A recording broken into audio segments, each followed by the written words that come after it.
Okay, we are going on 8 o'clock now. This is when the high tides will come in and really affect some of the shore towns.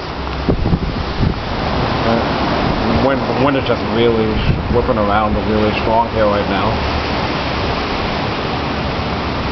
It's still not a significant amount of rain in this neighborhood, but the winds have definitely picked up.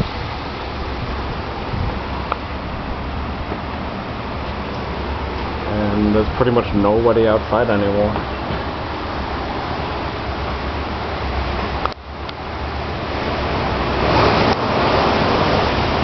Pretty big gust of wind right there.